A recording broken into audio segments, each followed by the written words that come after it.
In episode 138 of the Guitar Music Theory podcast, I answer more listener questions about arpeggios, practice structure, strumming and singing, 5/4 time signatures, parallel modes, and more.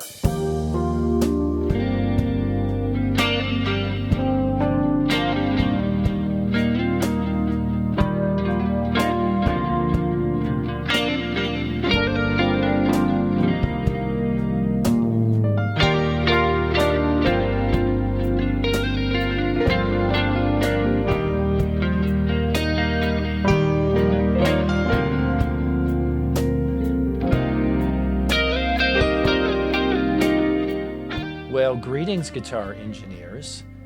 Welcome to the Guitar Music Theory podcast. I am your host, Desi Cerna, and you're listening to the smooth sounds of Desi Cerna. That's right. That's me playing along with a backing track, doing my own instrumental rendition of Bonnie Raitt's I Can't Make You Love Me. This is a video performance that I recently posted online to my social media profiles.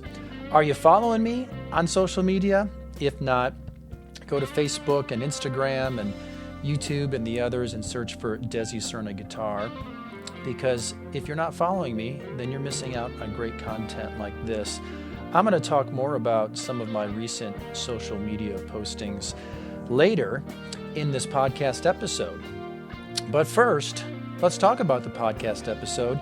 It's another Q&A. I've got some great questions I'm going to answer. I've got questions about arpeggios and structuring your practice and how to strum and sing, and questions about 5/4 time signatures, parallel modes, the REM song King of Birds, and possibly a few others. It's going to be a great conversation, like it always is. But before we get started, what do you specifically need to be working on right now in order to be a better guitar player?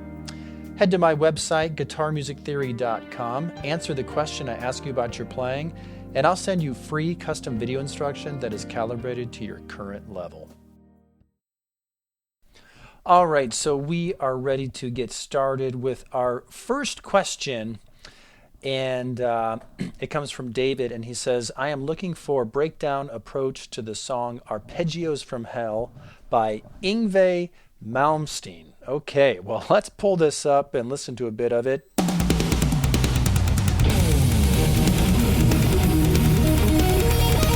Okay, so that's what we're dealing with here. So Yngwie Malmsteen is a Swedish guitar player known for playing neoclassical, super fast, shreddy stuff.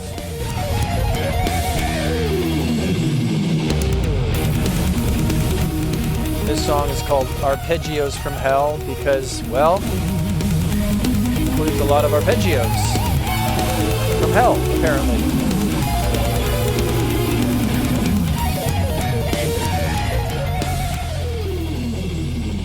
Okay, cool stuff. So to answer your question, David, I'm not going to be able to help you out with this, all right? So this is kind of beyond my area of expertise. This is not something that I'm going to put the time into working out or breaking down like I do some of my other songs. Yngwie is a great player, some cool stuff in there. I do actually teach some arpeggio and alternate picking and picking mechanic techniques in my book, Guitar Picking Mechanics. It's also sold separately as a video course, Guitar Picking Mechanics, on my website, guitarmusictheory.com. So go to Amazon and search Desi Cerna Guitar Picking Mechanics, or go to my website and check out the video version. I talk a little bit about the techniques that you would use for this shred style, but I really focus more on more practical picking techniques that you would do in more popular styles of music. If you're looking for someone that's going to get more advanced into this shred style, I would recommend you search for Troy Grady or Chris Brooks. Find them online, go to their websites, view their social media profiles, see what they're putting out, and they might be able to help you. Troy Grady or Chris Brooks. And we are moving on to the next question. This comes from Dan, and he says, I'm feeling overwhelmed in trying to figure out the proper practice structure. What is your advice? How should I best approach this? All right, so I get this question a lot. It's one of the most common questions I get, and a lot of people just want to know, like, what should I practice? And typically they'll tell me, well, I like to spend 10 minutes, reviewing my pentatonic scale patterns, and then I take 10 minutes and review my major scale patterns, and then I take 10 minutes with this particular picking exercise or something like that. Well, here's my answer to this question, and it's a good one. I like to structure my practice for a specific goal, and my goal is usually to build a song repertoire. I want my practice to lead somewhere, and I want that place to be my being able to perform music. So this is something that I help people with in private lessons. If you go to guitarmusictheory.com and click on the link to book a private lesson, we can connect using Zoom. And I can just ask you about your interests. I can kind of evaluate your playing and figure out, where you are and what kind of things you should be working on now. But what I'm going to do is I'm going to ask you to select songs. That's my personal philosophy as a player and how I develop my own skills, and it's what I typically like to see my students do. Use songs as your exercises. Use songs to introduce you to new chord changes or riffs or melodies or solos that use scale patterns. Use songs to introduce you to technique. Sometimes people just need help choosing the right songs. Obviously, if you choose Arpeggios from Hell by Yngwie Malmsteen and you're not a player who is at that level, then you're getting way ahead of yourself. So I can help you select some songs that are appropriate for your level. But then as you structure your practice, then your practice should be structured with the goal of being able to perform music. You see, you actually want to do the same thing that a recording artist would do or a touring player would do. If you were a recording artist, you would be working on a collection of songs that you're going to record for your album. So all of your energy is going to go into those songs and refining your playing and composing your parts and practicing them and getting the right tones and the right take for those songs. If you're a touring player, you're going to have a collection of songs that's going to be part of the show, and you're going to learn those and practice those and rehearse those and work on the techniques needed to perform those songs, and you're going to get ready to go out on the road and perform that show. So if you're not a touring player or a recording artist, you still want to do the same thing. For you, it's just going to be you're probably not ready to compose your own songs yet because you probably don't have enough playing experience to do that sort of thing. So you want to work on putting together a repertoire of songs, a collection of songs, and maybe you record them. Maybe you record them, using GarageBand or Logic or just your phone, or you make some videos to post to your Instagram or something like that. But now you have an end goal. You're going to say, well, I'm going to learn, this song, and I'm going to record myself playing along with it, and I'm going to post it to my Instagram once I get a take that I'm satisfied with, and all my friends are going to comment on it and tell me how awesome I am. And you've got an end goal, and you're going to have kind of something tangible to show for yourself for the work that you've done. And so you're going to work on that song. You're going to work on memorizing that song and sharpening your playing and working on the techniques needed and dialing in your tones, and that's kind of what is going to help you determine how you should be practicing each day, right? Maybe your goal is you're going to have a collection of songs that you're just going to bust out a guitar and play for some friends or family members or something on a weekend. You just want to have a handful of songs that you can play and sing, or a handful of songs that you could pull up some tracks and play along with, or something like that. You want to set that goal and then work towards hitting that goal. If your idea is that you're just going to get up every day and practice scales or practice an exercise or something, while that sort of thing does have its place at times, it's not really getting you somewhere specific. So I, again, like to structure my practice for a specific goal, and that goal is usually to build a repertoire of songs. If you need help with that, book a private lesson with me. It's not something you don't have to do weekly lessons or anything. Let's just go over some things together. I'll give you some ideas. I'll help get you started on that. And maybe you never need to come back and see me again. Maybe you want to come back once a month or once every other month, and just to get some more guidance like that. So just head to the website, guitarmusictheory.com, and click on that link for the private lessons, and you'll see all the information on how you can sign up for that. We are moving on to the next question. Mike asks, do you have any tips for learning to sing along while I play? Strumming the rhythm parts is a bit underwhelming as a performance. And he says, on a related note, I just got Fretboard Theory 1 and 2 in the mail. He's referring to the books. He would have ordered them off Amazon because that's the only place you can find them. And he says, you're filling in a lot of gaps that have remained open since I started playing in the mid-90s. Well, awesome, Mike. Glad I'm filling in gaps. That's the purpose of that. If you guys want to learn more about music theory for guitar and how familiar songs are composed, check out Fretboard Theory Volumes 1 and 2, or you can check out Guitar Theory for Dummies. Either title covers a very similar scope. You can find those titles on Amazon. Guitar Theory for Dummies is available in some bookstores, so you might be able to find it locally.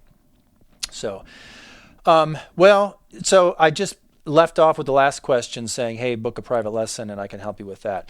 This is something that's best dealt with that way as well, helping you learn how to strum and sing songs at the same time. It's kind of case specific. You really need to just work with someone that can work specifically on the songs that you're playing, and we'll see where things are going wrong. And usually, when it comes to playing and singing, usually the problem is that someone is just not very comfortable with the playing parts, so they're kind of getting ahead of themselves by trying to add singing on top of it. And, I'm an electric here, but, you got to get to the point where you can play common strum patterns without thinking about it. So I can sit here and talk to you and strum this strum pattern here at the same time, and I'm not going to have any problem because I'm so familiar with this strum pattern and how it feels, I don't even have to think about it. It's kind of a muscle memory thing, and so my hands just kind of go on autopilot, and I can sing or talk right over the top of it.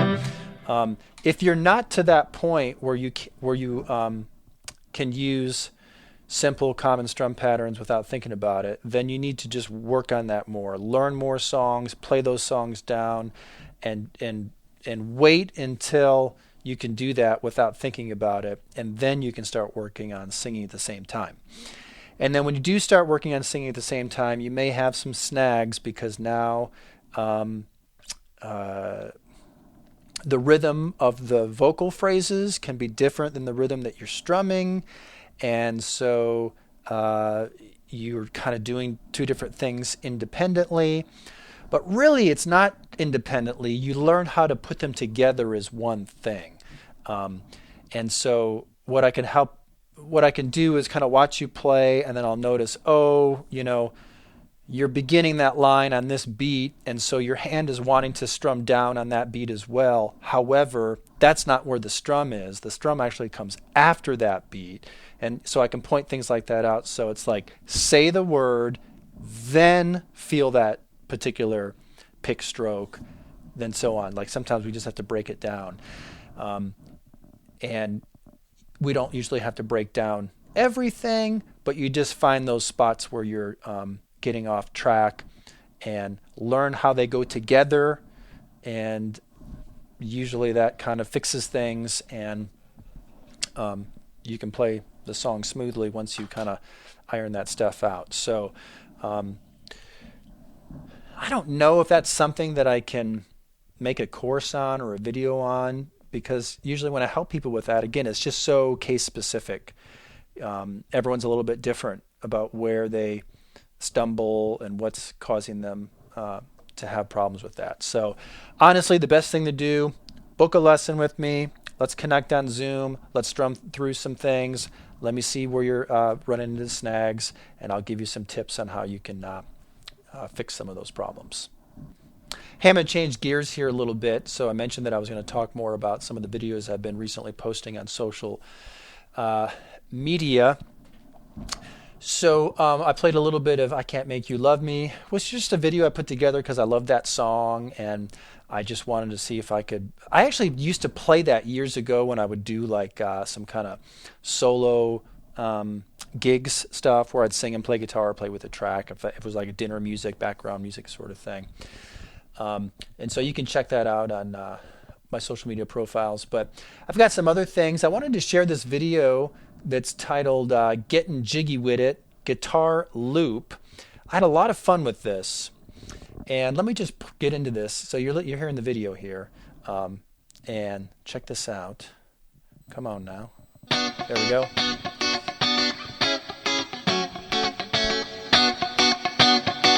So what I'm doing, I'm using my looper pedal,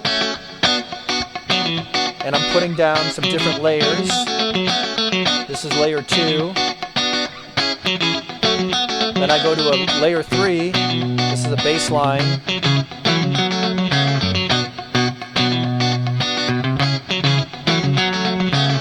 And now I'm going to switch and just jam, play a lead guitar solo.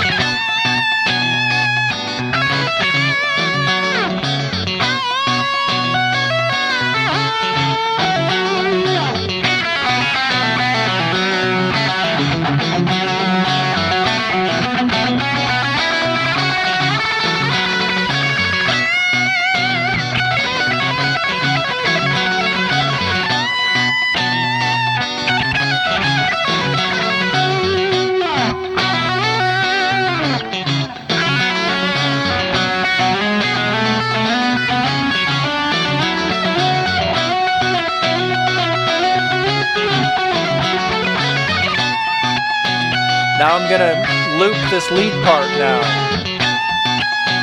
and I'm going to harmonize with it. Here we go.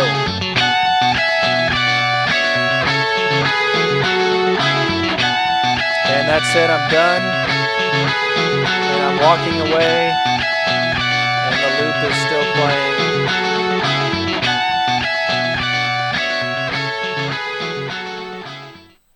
Isn't that cool? So let me tell you how that came about. I was just jamming along with the song, and I can't remember what it was on Spotify. I think I might have been preparing for some other lesson or something I was doing. And the song ended, and then Spotify just auto shuffled and played the next song, and it was Getting Jiggy With It by Will Smith. And I used to play that song in dance bands back in the 90s. And so I started playing along with it and kind of remembering some of the parts and remembering that bass line and stuff. And I thought, wait a minute. This would be really cool. Like this would work as a loop, because I can just loop these parts and put them together. So I've got a looper pedal that's built right into my Kemper Profiler remote foot controller, and so I put the pieces together, and it was pretty cool. And then I just started jamming over it and having some fun. And I thought, well, this will make a really cool video. So I spent some more time kind of refining my ideas for the lead. And once I had settled on something that I thought was kind of cool, then I turned the cameras on. And it did take a couple of takes. I made some mistakes. So this is what you heard there was.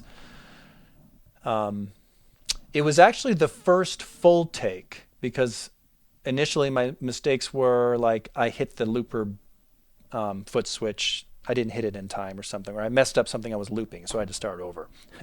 But the first time I actually got through the whole idea that I had planned, I don't know, maybe it was take 4 or 5 or something like that. I said, I'm taking that, and that's what you see in the video. So you can go to Facebook or Instagram or YouTube or TikTok and search Desi Cerna Guitar, and you can watch that video. I actually put tab in the video so you can see specifically what I was playing for the main parts of the loop that I took from the song. The guitar solo, I didn't tab out. I just went for it, and I wasn't going to go through all the trouble of tabbing that whole thing out. But make sure you're following Desi Cerna Guitar, and I've got some more videos that I'm going to talk about in a bit. But when you do watch those videos, click like, comment, share. That's going to just, the more interactions I get with the videos, the better. I make these videos for a couple different reasons. I mean, I guess one is just entertainment purposes. One is because they're good supplements to the books and the video courses that I sell. I like you to see me putting into practice some of the things that I teach you how to do in my books and video courses. But another reason is because I don't advertise. So this is how I get exposure and how new people find me and eventually, hopefully, become customers that purchase something from me, because that's what keeps this whole operation going, including this podcast. So one way that you can help support what I do is make sure you're watching my content, you're interacting with it, and you're sharing it so it gets in front of more guitar players. Now, you could share this stuff on your own personal social media profiles, but actually the best way to do it would be to share it in a guitar group, specifically Facebook. Facebook is where I get the most interactions by far. So that would be my first recommendation for you, is go to Facebook and follow me there. And then you can join some different guitar groups on Facebook. Just search the groups and look at the guitar groups and get into those groups, and then you can share content in there. And that's where you're really going to get my videos in front of other guitar players, and that would be really, really helpful. So I'll talk more about these videos later, but for now, let's move on to our next question. It comes from Oliver, and he says, I would like a video of a great piece, but played on guitar, called Take 5 by Dave Brubeck. He's saying the song Take 5 by Dave Brubeck is a great piece, and he'd like a video on it, but he wants me to play it on guitar. Yeah, I don't know that I'm going to get around to doing that sort of thing. Kind of like that Yngwie Malmsteen request from earlier. This is a little kind of out of my wheelhouse here, but let's play a little bit of it. It is a cool song. I am familiar with it for reasons I will explain in a second. Let's see how astute my podcast listeners are. Do you notice anything unusual about this music?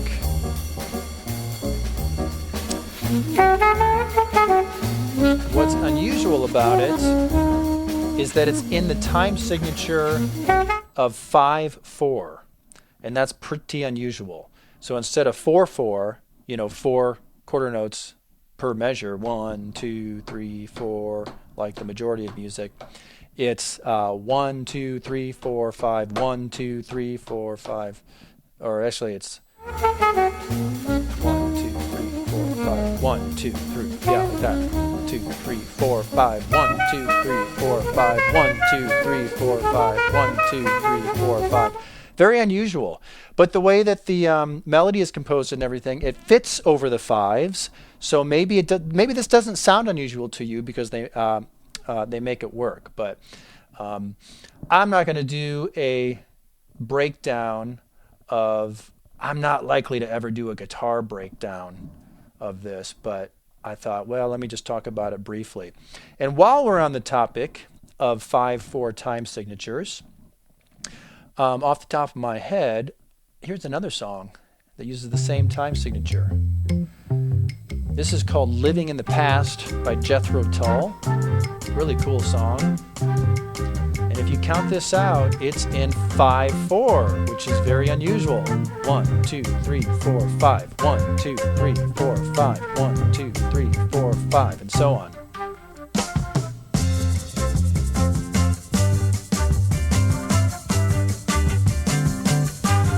Let's see if we get some singing here.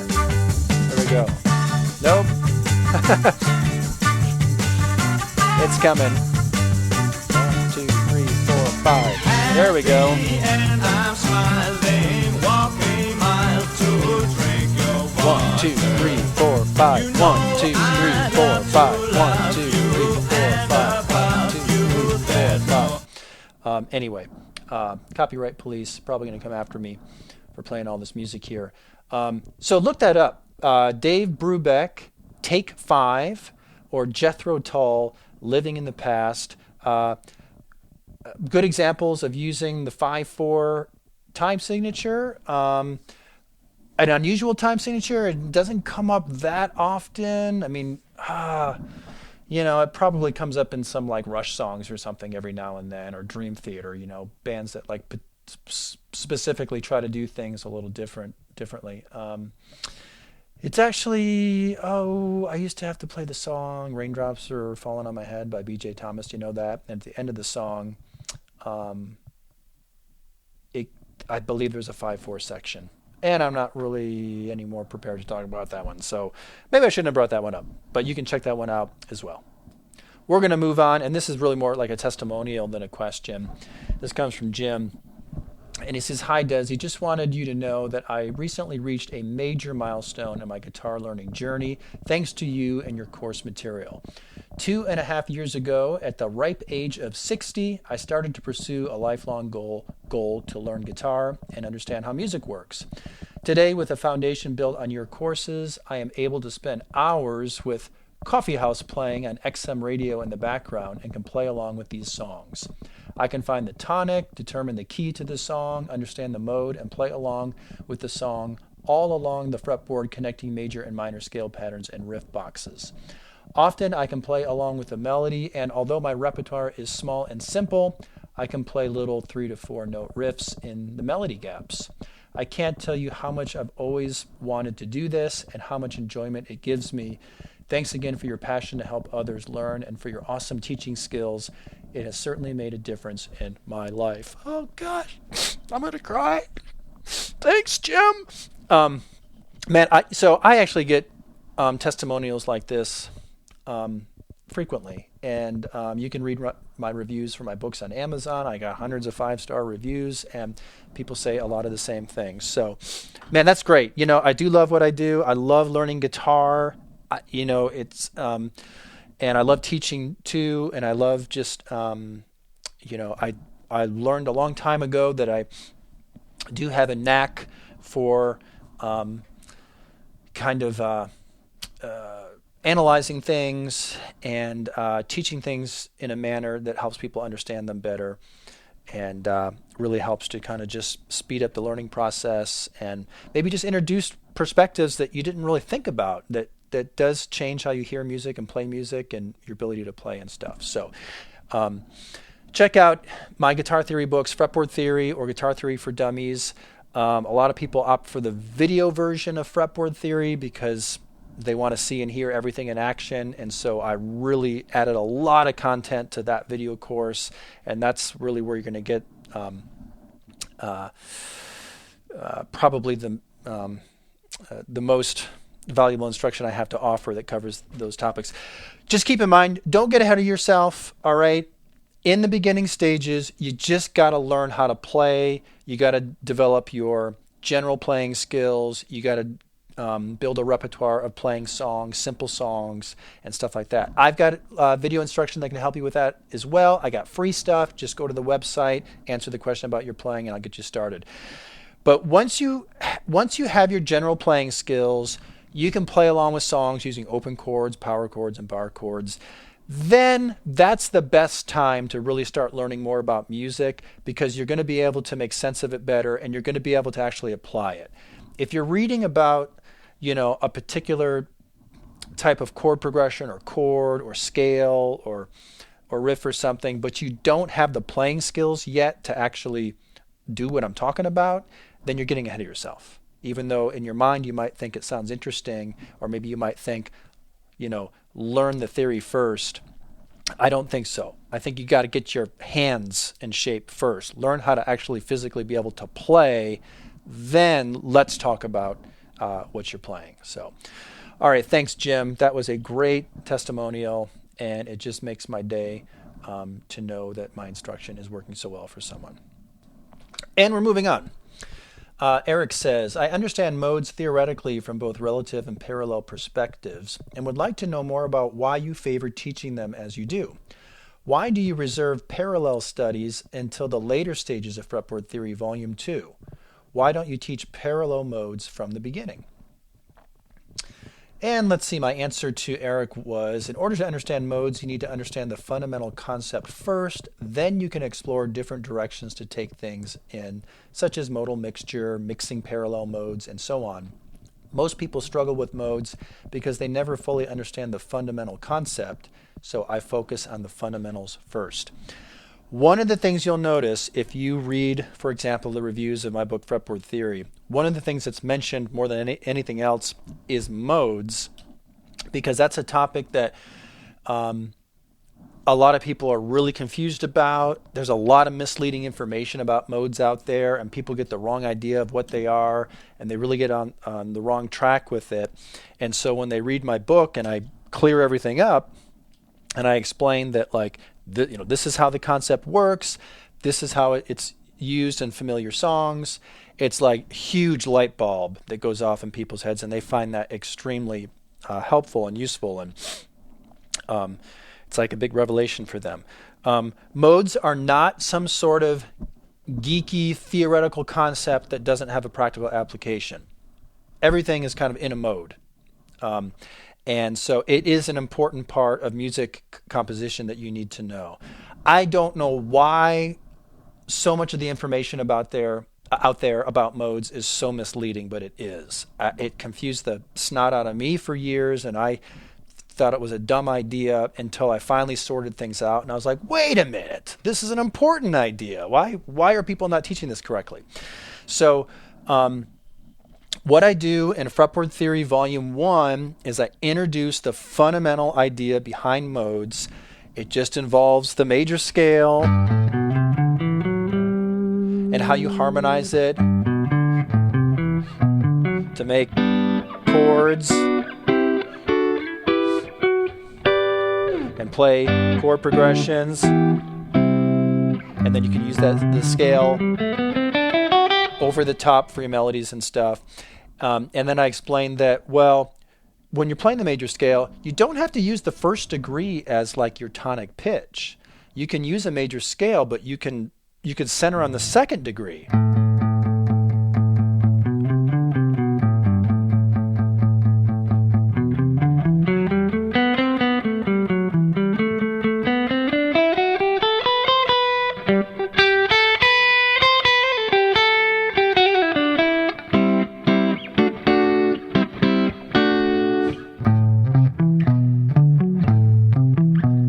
All right, a little bit of light my fire by the doors there. So that's same major scale I played earlier, but now I'm focusing on the second scale degree and using that as my starting point. And all of a sudden, the whole structure of the scale changes and the whole sound and the mood, and that's called a mode. And you can do that with all the different degrees of the major scale. And so I show you that in Fretboard Theory Volume 1, and I reference familiar songs, and I say, go listen to this song, play along, use this scale pattern, and boom, you're going to be playing a mode, and it's going to sound awesome. Now, in Fretboard Theory Volume 2, I show you like where else you could take that concept. And one of the things I talk about is parallel scales.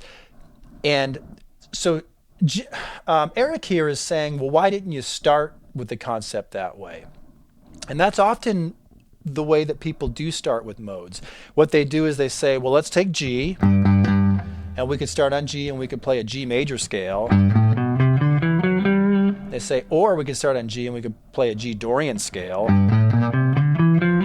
They say, or we can start on G and play a G Mixolydian scale.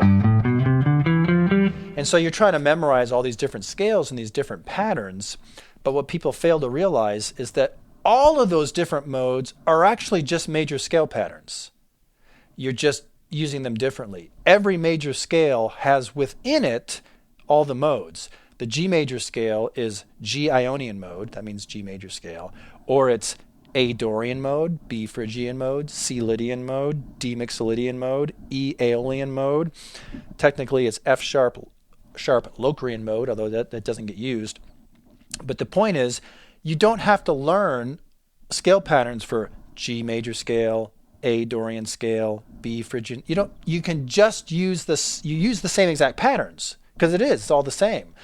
And you just realize that, these patterns can be any one of those modes depending on how it's actually getting used in the music. And that's a big light bulb moment for a lot of people because they realize, I don't have to remember 7 different types of scale patterns. I just have to remember one, the major scale, and then I learn how the major scale has contained within it all of these modes.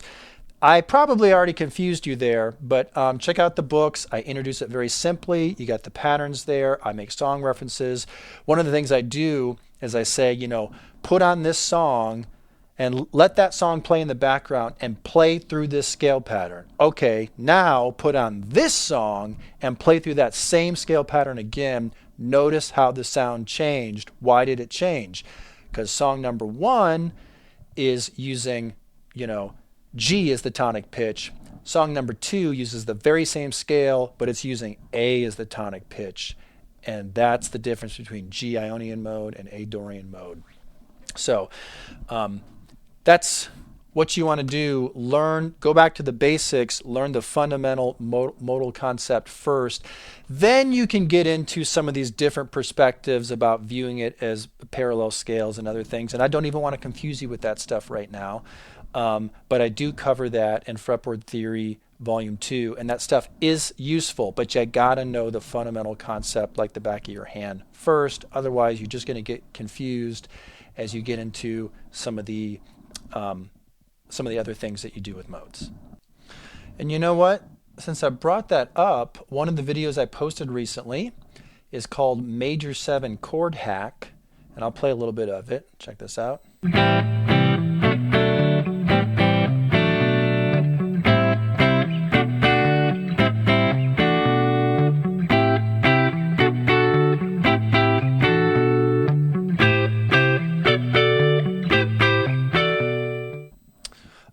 I may have misspoke. It's called, did I say minor 7 chord hack or major 7 chord hack? I actually have both videos. A while ago, I made a video called Major 7 Chord Hack, and it's where I show you how you can take basic minor chord shapes and you can actually use them to create the sound of major 7 chords.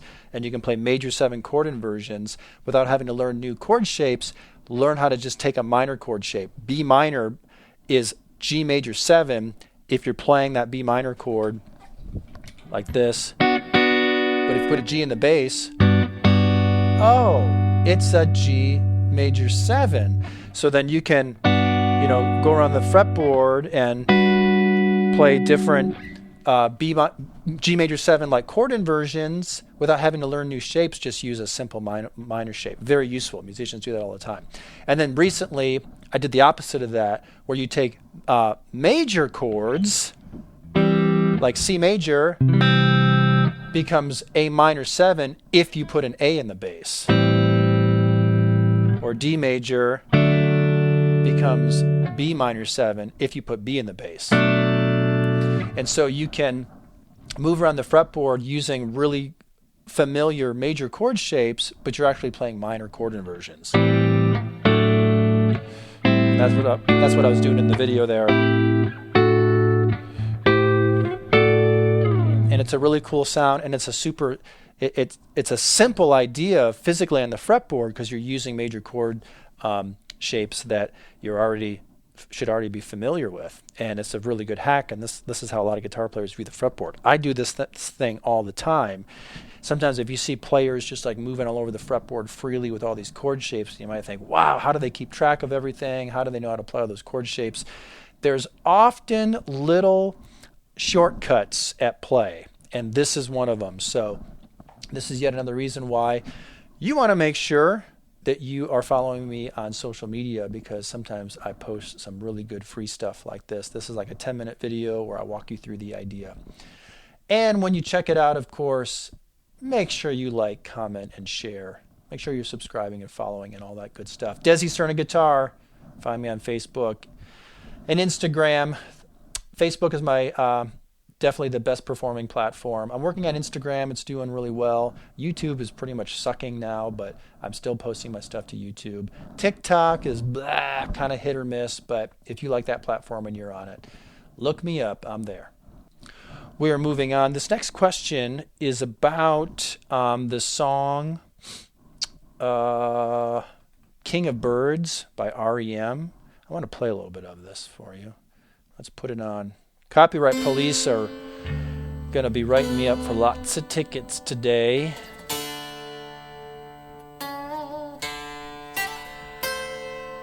I'd never heard this song, but it's cool. It's in D, at least that's the first chord here. Sounds like D major. A thumbnail sketch of jeweler's stone, a mean idea to call my own. Old man, don't lay so still, you're not yet young, there's time to teach. Point to point observation, children carry reservation, standing on the shoulders of giants.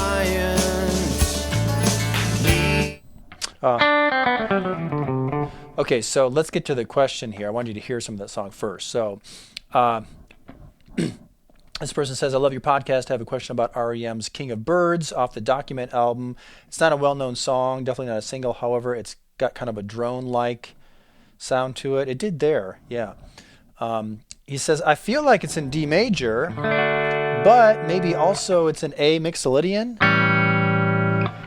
He says, I know there's a D, and then later there's a G, F sharp, and then there's an A. Then there's this cool lift to the song later where there's a B to an E. Let's get to that.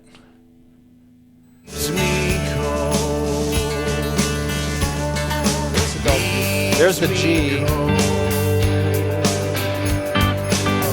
F sharp minor, A,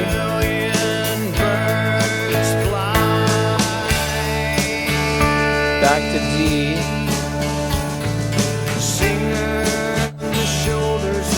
I'm gonna, there we go, B,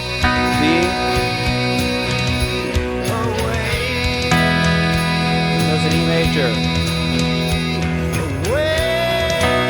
B,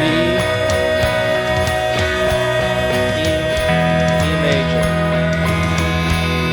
and then back to D. So his question is, like, what key is this in? What mode is this? These chords don't seem to fit together. Nope, they don't. Okay, we have a couple different things going on here. So whenever I hear a song like this that doesn't fit into one key, what I try to do is just take it section by section and figure out how I can at least group some chords into some keys, but I realize that there's going to be multiple keys here. All right, that's what's happening. So let me just tell you my observations as I listen to this song. The first thing I notice is that it is a D major chord. I did hear an F sharp in the vocal melody and some of the other instrumentation. But I also heard a flat 7 in there. C natural.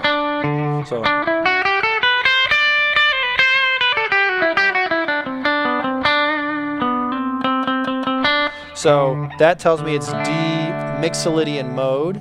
All right, got the flat 7 in there. And then later when it goes to the G chord, F sharp minor, and then A, well, I immediately recognize, well, those songs would be out of the D Ionian mode, the D major scale, right?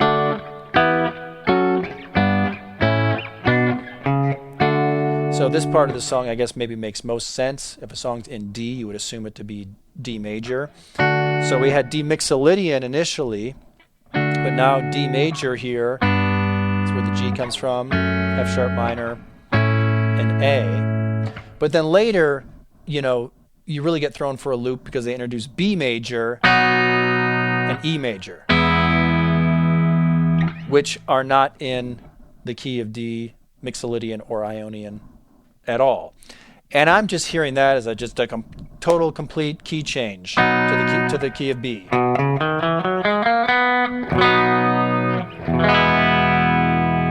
I don't know what was going through their minds when they wrote this, but I know that as a player, when I'm trying to learn this song, or if I was going to play along or play over it, that's how I'm going to break it down. So if I back this up a little bit.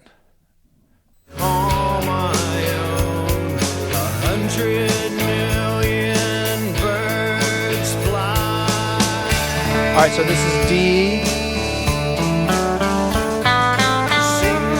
mixolydian mode.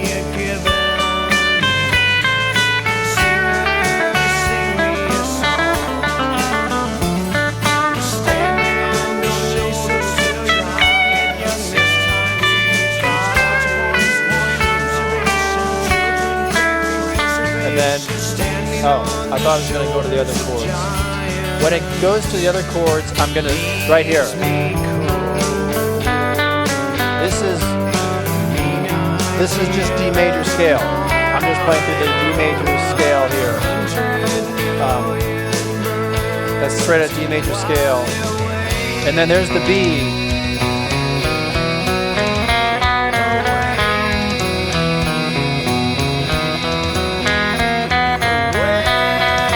playing B major scale so you can see how it fits with these chords. And it's going to go back to D.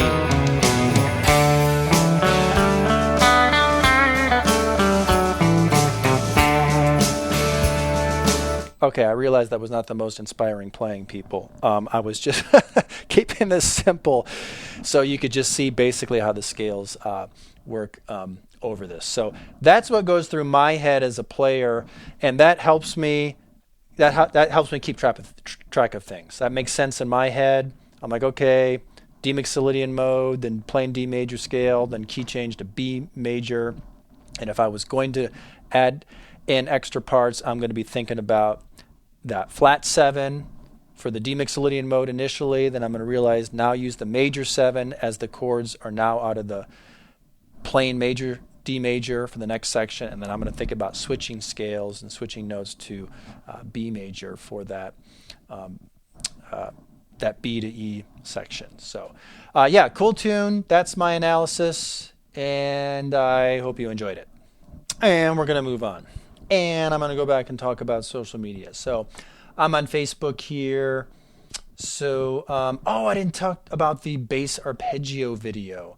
I got a video called How to Use Bass Arpeggios. And I use a portion of a song that I played at church. And if you're a church-going person, you'll love it. If you're not, don't worry, you'll still love it. It's a great example here. I'm going to start this video. Listen to how the bass is moving through these chord changes here. This is cool.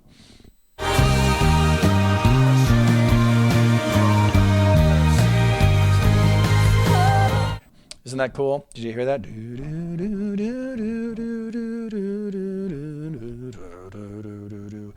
And let me play a little bit more of this song. I got a whole video where I play it, I talk about what I'm doing, and then I play some more of it. Here's some more of it. So, no arpeggios here.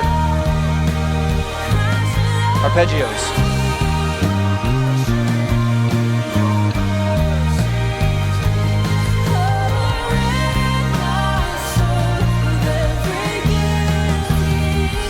Arpeggios here.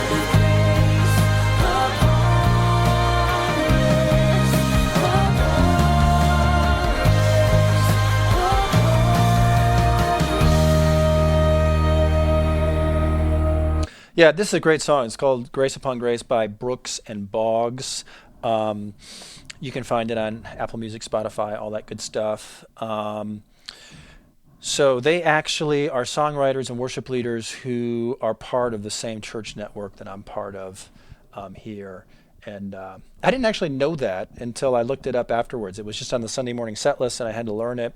And I just noticed that at the end of this song, for the final chorus, in order to make it sound more climactic, the bass player suddenly wasn't just playing the basic changes.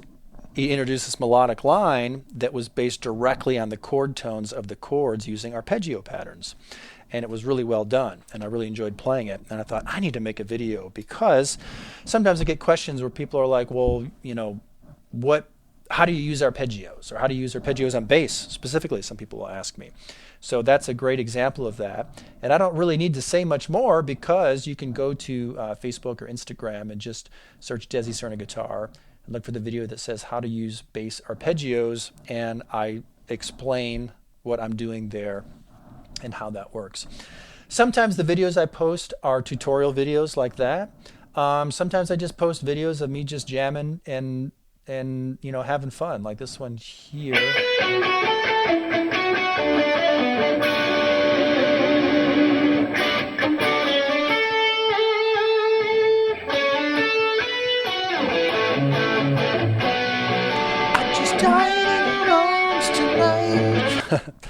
I Just Died in Your Arms Tonight by Cutting Crew. That's me over at Tone Junkie with some amazing amps behind me and some cool guitars. And I'm actually playing an Eddie Van Halen guitar there. It's pretty cool. Thank you, Facebook. I've seen enough of that. So I've got some cool stuff. I got me playing some Stevie Ray Vaughan on a PRS guitar. I got me playing a Les Paul with some P90 pickups, doing a little bit of Hideaway, the old Freddie King blues classic. And there's lots of cool stuff here. And I don't know if all of my podcast listeners are also following me on social media, but you might be missing some of this stuff. And so I wanted to bring that to your attention. And also, I can use your support. So make sure you're following Desi Cerna Guitar and make sure you're interacting with my content. That helps it perform better, and that increases my exposure. And that's a great way that you can just show me appreciation and support. All right, podcast 138 is a wrap, and I'm going to wrap this up real quick so you can be delighted by the smooth sounds of Desi Cerna. So until next time, keep playing and stay tuned for more.